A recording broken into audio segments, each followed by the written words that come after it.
আপনার যে অধিকার আছে মহামান্য হাইকোর্ট বিভাগে রাজধানী উন্নয়ন কর্তৃপক্ষ বা রাজুকের বিরুদ্ধে, সেই অধিকারগুলো একটি একটি করে আমরা আপনাদেরকে জানিয়ে দিচ্ছি। আজকে যে বিষয়টি জানাবো সেটি হচ্ছে যে আমরা প্রায়ই লক্ষ্য করছি যে রাজধানী উন্নয়ন কর্তৃপক্ষ বিভিন্ন আবাসিক ভবন কিংবা বাণিজ্যিক ভবনে অভিযান পরিচালনা করে থাকেন।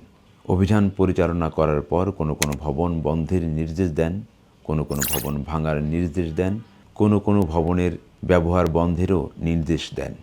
যদি এ ধরনের কোনো নির্দেশ আপনার ভবনে আসে কিংবা আপনি কোনোভাবে সংশ্লিষ্ট থাকেন, তাহলে প্রথমেই দুটো বিষয় খেয়াল করে দেখবেন, খুব পরখ করে দুটো বিষয় দেখবেন।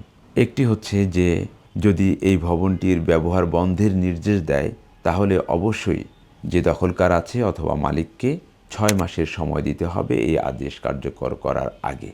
যদি ভবনটি ভাঙার নির্দেশ দেয়া থাকে, তাহলে ভাঙার নির্দেশ কার্যকরের আগে দখলদার কিংবা মালিককে 12 মাসের সময় দিতে হবে।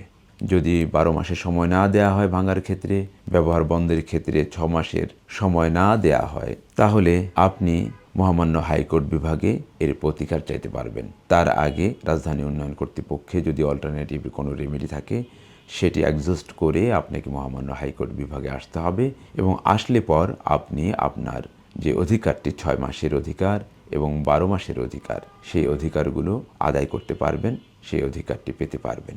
আজকে যে অধিকারটি আপনাদের জানিয়ে দিলাম, এমনিভাবে আরও অনেক অনেক অধিকার জানিয়ে দিব আপনাদেরকে। জানতে থাকুন এবং আমাদের সাথে থাকুন। দেখা হচ্ছে আগামী পর্বে আর কোনো একটি অধিকার নিয়ে। আল্লাহ হাফেজ। সালামু আলাইকুম।